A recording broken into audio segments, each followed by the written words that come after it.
है तभी उसे एक जोर का झटका लगता है। चुड़ैल दूर जाकर गिर जाती है। चुड़ैल कहती है, यह क्या हो रहा है? लगता है कोई जादू। एक बार की कहानी है। दूर कहीं पहाड़ों में एक छोटा सा जंगल था। उस जंगल में 3 इच्छाधारी नागिन रहा करती थी। उन तीनों नागिन के पास एक एक जादुई नागमणि थी। उन तीनों जादुई नागमणियों में ब्रह्मांड की सारी शक्तियाँ थीं। उन नागमणियों के बारे में यह मान्यता थी कि कोई भी प्राणी उन तीनों नागमणियों को पाकर ब्रह्मांड में सर्वशक्तिमान हो सकता है। इसलिए वह तीनों नागिन एक खास रेखा के अंदर उन तीनों नागमणियों की देखभाल करती थी। वहीं एक दिन अचानक से एक चुड़ैल उस जंगल में आ जाती है। वह चुड़ैल बहुत ही बूढ़ी होती है और ऐसा लगता है मानो उसकी सारी शक्तियाँ खत्म हो चुकी थी, जिससे वह शिकार भी नहीं पकड़ सकती थी। वह चुड़ैल उन तीनों जादुई नागमणियों को पाना चाहती थी, क्योंकि उसे पता था कि उन तीनों जादुई नागमणियों से ही वह अपनी खोई हुई शक्तियाँ वापस पाकर फिर से जवान हो सकती है। चुड़ैल कहती है, मुझे अगली अमावस तक किसी भी कीमत पर वह तीनों जादुई नागमणियाँ ढूंढनी होगी। अगर मैं उन जादुई नागमणियों को नहीं ढूंढ पाई तो मैं पूरी तरह खत्म हो जाऊंगी। ऐसा कहकर वह चुड़ैल नागमणि को ढूंढने लग जाती है और आखिरकार ढूंढते ढूंढते वह चुड़ैल उन तीनों इच्छाधारी नागिन तक पहुंच जाती है। उन तीनों चमकती हुई नागमणियों को देखकर चुड़ैल बहुत ही खुश हो जाती है। हा हा हा हा हा हा। आखिरकार मैंने इन तीनों नागमणियों को ढूंढ ही लिया। अब मैं अपनी शक्तियाँ वापस पाकर फिर से जवान हो जाऊंगी। फिर मैं इस पूरे ब्रह्मांड पर कब्जा कर लूंगी। वहीं नागिन भी उस चुड़ैल को देख लेती हैं। एक नागिन कहती है, बहन वह देखो, वह दुष्ट चुड़ैल हमारी नागमणियों को चुराने की कोशिश कर रही है। तभी दूसरी नागिन कहती है, चिंता मत करो बहन, वह चुड़ैल हमारी इस रेखा को कभी पार नहीं कर पाएगी। और ऐसा ही होता है। जैसे ही वह चुड़ैल नागमणियों को उठाने के लिए आगे बढ़ती है तभी उसे एक जोर का झटका लगता है। चुड़ैल दूर जाकर गिर जाती है। चुड़ैल कहती है, यह क्या हो रहा है? लगता है कोई जादुई शक्ति इन नागमणियों की रक्षा कर रही है। मैं इस प्रकार इस रेखा को पार नहीं कर सकती। चुड़ैल कुछ समय तो वहाँ से चली जाती है।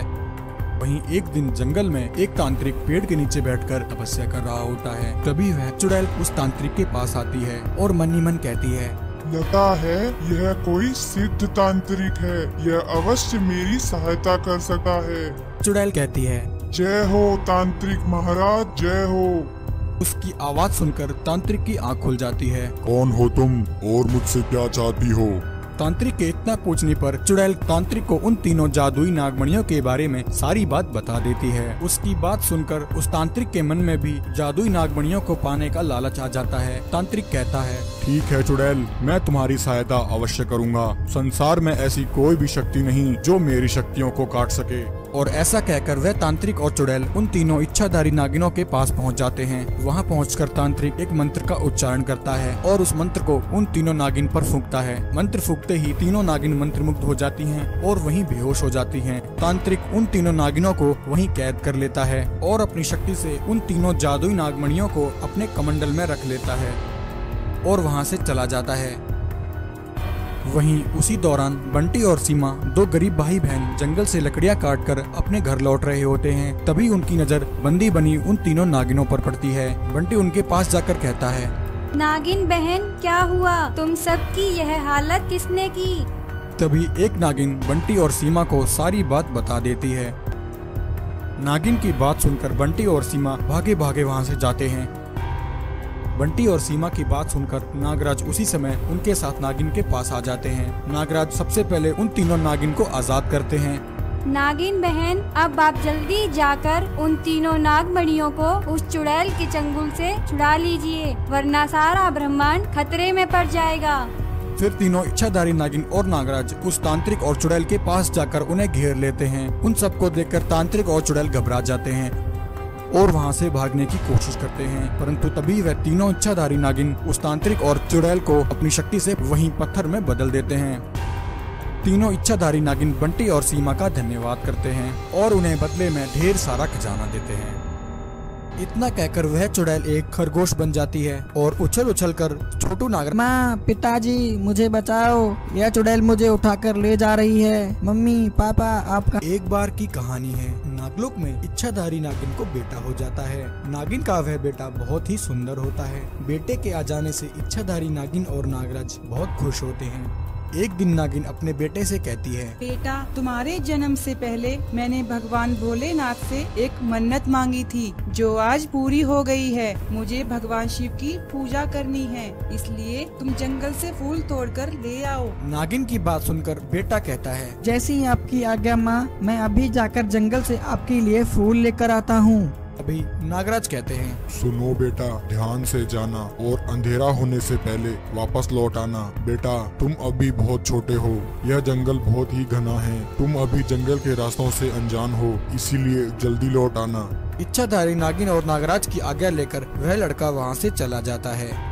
चलते चलते वह लड़का फूलों वाले स्थान पर पहुँच जाता है। उन हरे भरे सुंदर फूलों को देखकर लड़का कहता है, माँ ने जिन फूलों के बारे में कहा था, लगता है वह यही हैं। जल्दी से इन्हें तोड़कर माँ के पास ले जाता हूँ।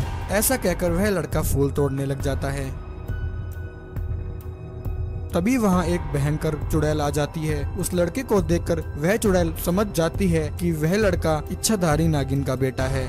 चुड़ैल कहती है, अरे वाह, यह तो किसी इच्छाधारी नागिन का बेटा है। बहुत दिनों से कोई शिकार भी नहीं पकड़ा, अच्छा मौका है। इसके माता पिता भी यहाँ नहीं है, इसी समय इसे पकड़ लेती हूँ। इसका नरम मांस खाने में बहुत मजा आएगा।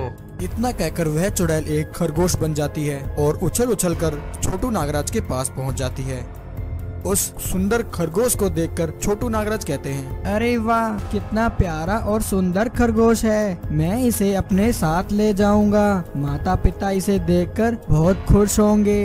इतना कहकर छोटू नागराज उस खरगोश को पकड़ने के लिए आगे बढ़ता है। तभी वह खरगोश भागना शुरू कर देता है। छोटू नागराज भी उसका पीछा करते हैं। भागते भागते वह खरगोश घने जंगल में आ जाता है और एक जगह आकर रुक जाता है। तभी वह चुड़ैल अपने असली रूप में आ जाती है। आहा, आजा बेटे, मैं तेरा ही इंतजार कर रही थी। इतना कहकर वह चुड़ैल छोटे नागराज को पकड़ लेती है और उसे अपने साथ ले जाने लगती है। छोटू नागराज जोर जोर से आवाज लगाता है, माँ, पिताजी, मुझे बचाओ, यह चुड़ैल मुझे उठाकर ले जा रही है। मम्मी, पापा, आप कहाँ हैं? तभी वहीं पास में पेड़ के नीचे बैठे एक साधु बाबा देखते हैं कि एक चुड़ैल किसी बच्चे को लेकर जा रही है। साधु बाबा उसी समय अपनी शक्ति से एक गिद्ध प्रकट करते हैं और कहते हैं, हे गिद्ध, तुम जल्दी से जाओ और उस दुष्ट चुड़ैल को रोको। साधु बाबा की बात सुनकर वह गिद्ध वहाँ से उड़ जाता है और चुड़ैल के सामने आ जाता है। गिद्ध कहता है, चुड़ैल, छोड़ दो इस बच्चे को। मेरे होते हुए तुम इस बच्चे को नहीं ले जा सकती। इतना कहकर वह गिद्ध चुड़ैल पर हमला कर देता है। उसके हमले से परेशान होकर चुड़ैल कहती है, अरे मूर्ख पक्षी, तू ऐसे नहीं मानेगा। रुक, अभी तेरा इलाज करती हूँ। इतना कहते ही वह चुड़ैल गिद्ध के पंखों को काट देती है। गिद्ध जमीन पर आ गिरता है और साधु बाबा से कहता है, साधु बाबा, मुझे क्षमा कर दीजिए। मैं उस चुड़ैल को नहीं रोक सका। वह बच्चा इच्छाधारी नागिन का बेटा है। इतना कहकर वह गिद्ध वहीं मर जाता है।